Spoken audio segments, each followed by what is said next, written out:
theme for the rest of our morning now, which is what now for autologous stem cell transplant in myeloma.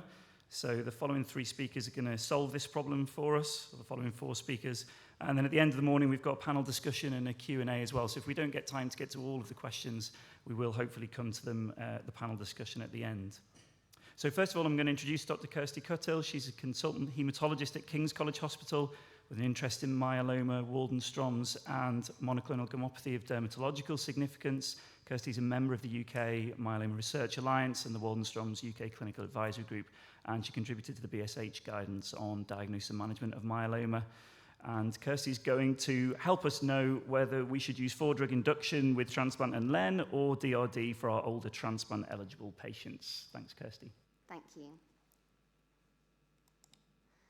So for the purpose of this presentation, I'm going to classify the older transplant-eligible patient as those aged between 65 and 75 years old. And given the median age at diagnosis of multiple myeloma in the UK is 70 years, this accounts for a large proportion of our patients. Now, the management of patients who are fit under the age of 65 is very clear. 4-drug induction, transplant consolidation, and maintenance is the standard of care for these patients. But in this older cohort of patients, we have less data from clinical trial. These patients are underrepresented in clinical trials, and we spend a lot of time discussing the management of these patients in our MDTs, which brings me on to the first case. So MGG is a 71-year-old lady with a history of hyperparathyroidism, fit and active, working in her finance department at a local hospital. So she presented with worsening back pain associated with vertebral compression fractures. She had an IgG kappa paraprotein of 24 grams and a kappa lambda ratio increased at 392. ISS was 1 and she had standard risk FISH. Of course, we often don't have this information when we're making decisions in our MDTs. Bone marrow trophine shows 60 to 70% clonal plasma cell infiltrate, and imaging included PET-CT, which showed multiple lucencies with a lytic lesion in her left pubic ramus. She had an incidental avid lesion in her right hemipelvis, and she had to go on to receive a colonoscopy to investigate for possible malignancy. She had normal renal function at diagnosis, but after the colonoscopy and all the bowel preparation, her eGFR dropped to 25 mils per minute. So in this country, we're forced to make an early decision regarding whether patients are fit for transplant or whether they should go down a continuous therapy with daratumumab, lenalidomide, and dexamethasone. Of course, we also have clinical trials to consider. But this is an early decision that we make. Often this information is based on limited assessment, and it's at the get-go, so we haven't had a chance to see if patients' frailty can improve with treatment. So how do we make our decisions? Well, often we discuss the goals of treatment with our patients, and frequently these include the longest disease-free remission, whilst preserving quality of life.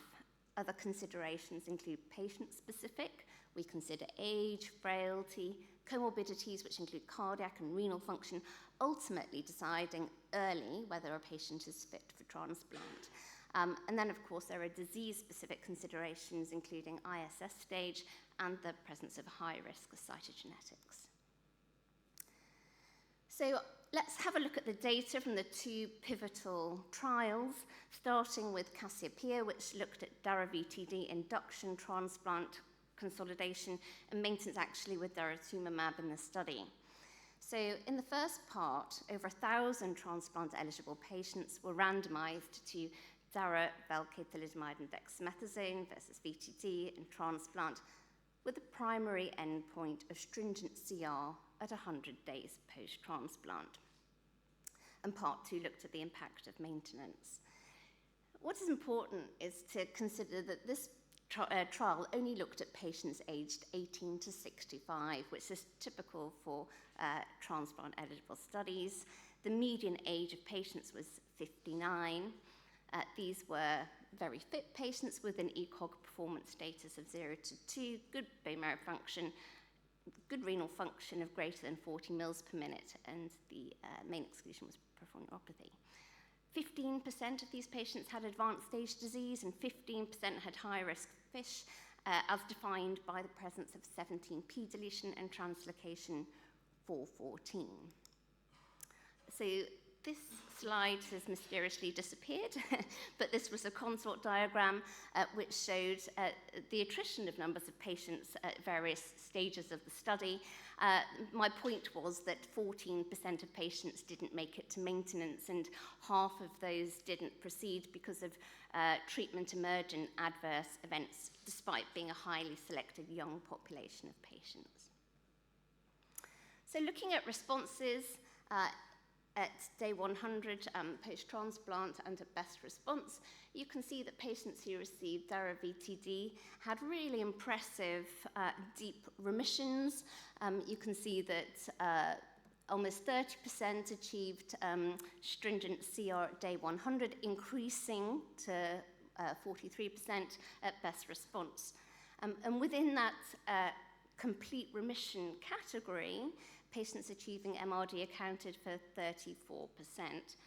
And this translated into an excellent progression-free survival with a significant reduction in risk of progression or death compared to VTD. So looking at progression-free survival and death, all patient groups benefited from the addition of daratumumab to VTD. In terms of adverse events, neutropenia was significant, affecting almost 30% at grade 3-4. Infections were common in the Dara-VTD group, increased above those in the VTD, but grade 3 and 4 infections were similar across the two groups, roughly 20%. So I think it's always helpful to consider quality of life in these studies. Quality of life at baseline was actually higher than in other studies, and this improved post-induction and post-consolidation. This trial wasn't designed to look at the effect of transplant on quality of life, so we looked at other trials for that, looking at the IFM 2009 study, which randomized patients between RVD consolidation versus transplant and then maintenance. And you can see in this frequently presented slide that quality of life deteriorates during transplant, but in the study it recovered quickly, certainly by the time that patients were established onto maintenance. This study included patients up to the age of 65, so we don't know how quality of life was affected in the older patient. So moving on now to the Maya clinical trial. This looked at Dara-Lendex versus Lendex in over 700 patients who were considered to be non-transplant eligible due to age or comorbidities, with the primary endpoint of progression-free survival. Again, these were fit patients with an ECOG performance status of 0 to 2 and good renal function with a creatinine clearance of greater than 30 mils per minute. 30% of these patients had advanced stage disease, and 15% of patients had high-risk FISH, as defined by 17p deletion, translocation 414, and 1416. But what I thought was quite interesting is that the median age of patients in the study was 73, and over half of patients were younger than the age of 75. Responses at 4 years were very impressive, particularly in the Dara-Lendex group, with stringent CR rate of 35% and MRD negativity of more than 30%. And again, this translated into a progression-free survival advantage.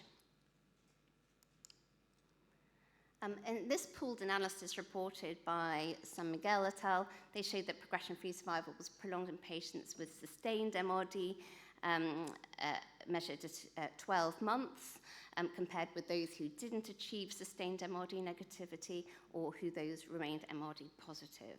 And you can see there's an ongoing risk of progression in the MRD positive pool. Adverse events, again, neutropenia was increased in the daratumumab group. And quality of life, importantly, improved rapidly and was sustained in the Dara-VTD group over the first 12 months of the study. So given that the older patient is underrepresented in contemporary clinical trials, we have to look at other sources of data to gain clues as to whether we can transplant these patients. So here I've listed 3 retrospective studies. You can see that they're all relatively recent studies performed in the last 10 years with relatively small numbers of patients, a mixed bag of conditioning. But the point here is that there's very low transplant-related mortality in this carefully selected group of patients. So looking now at a prospective multi-center study performed by Jardare et al., they looked at upfront autologous stem cell transplant in newly diagnosed elderly patients, meeting my definition. There were more than 50 patients studied, and they received Velcade-based induction consolidation and went on to receive maintenance. And actually, a third of these patients, 60% of these patients went on to receive the higher dose of melphalan. Transplant-related mortality was 0% and very impressive progression-free and overall survival. My point here is that the comorbidity score is very low in these patients. So over 80% had a SORA score of 2 or less. So these are very carefully selected. These patients are very fit going through the transplant procedure. And of course, we always think about reducing the dose of melphalan in the older patient. This wasn't randomized. Physician choices to the dose of melphalan received. And of course, melphalan 200 seemed to do better. So now I'd like to focus a little bit more on selection of patients for transplant. Frailty assessment is very important. So this is a study that is a prospective external validation of the IMWG frailty score. They looked at 131 patients in the older age category who were referred to the Centre for Transplant, and patients underwent transplant at the discretion of the treating physician. They then looked at the frailty assessment scores using IMWG and other criteria. So 65% of these patients went on to receive transplant, most of those patients were induced with VTD. And you can see that 40% of those patients are over the age of 70, and 17% of the patients were over the age of 70 and considered fit. So you can see here that patients who were considered to be frail, all of those went on the non-transplant pathway, and they had an inferior survival. You can see that survival is improved in those patients fit and unfit undergoing transplant. So I think this is quite interesting, looking at the age stratification, so that the younger cohort of patients, 65 to 69, do better than the older cohort. But within that category of patients aged over 70 and unfit, there wasn't much difference between those who underwent transplant compared to those who didn't.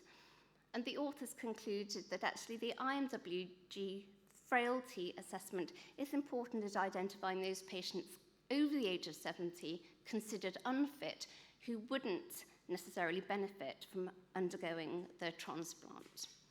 You can see that this is different in the younger cohort of patients, 65 to 69, where despite being unfit, patients in the age category did benefit from transplant. So it's a multivariate analysis. Instead of age being a factor, ISS stage 3 and functional status were significant.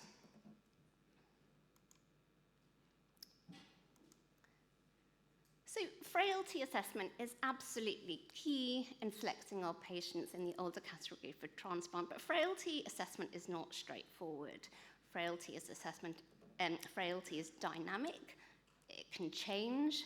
Patients can improve their fitness status after receiving 2 cycles of induction, whereas some patients experience treatment-related toxicity and become more frail.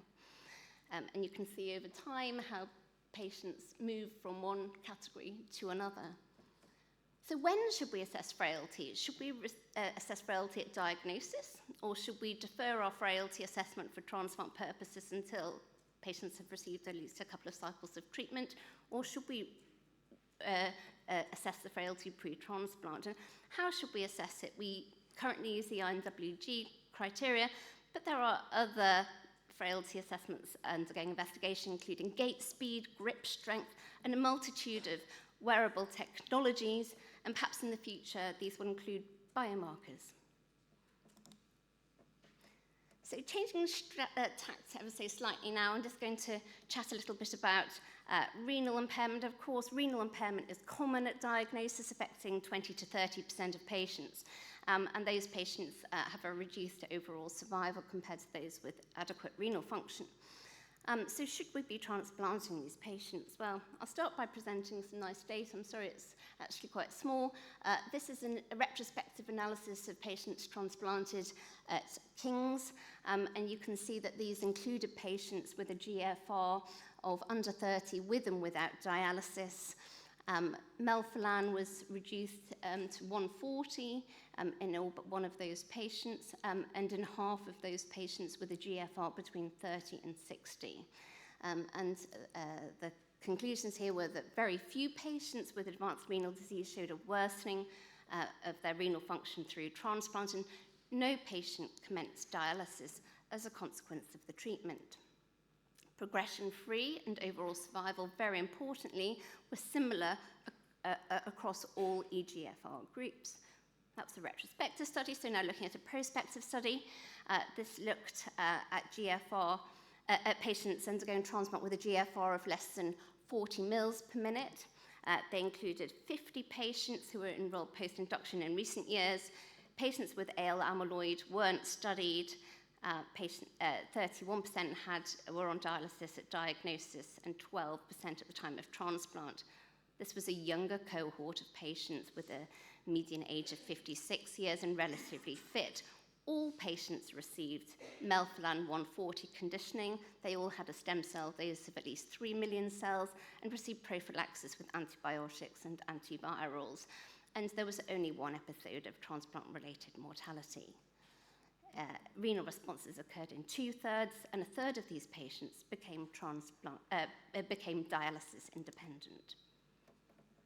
So my conclusions are that 4-drug induction is clearly affords deep remissions and long-term survival in younger patients, and Daralendex affords favourable outcomes in older patients. But there's a paucity of data about 4-drug induction, transplant and maintenance in the elderly and in renal impairment.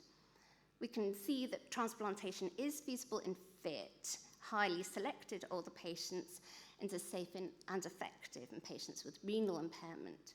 So accurate assessment of fitness is key to the selection of older patients to undergo transplant.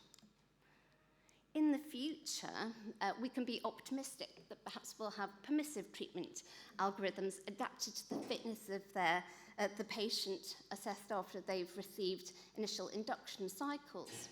And perhaps we won't be stuck with the binary situation of transplant or no transplant. Perhaps there'll be a middle ground, clinical trials, CAR T-cell therapy, and other immunotherapies.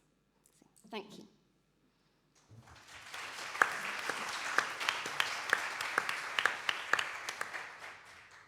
Thanks so much, Kirsty, for a brilliant talk. Any questions?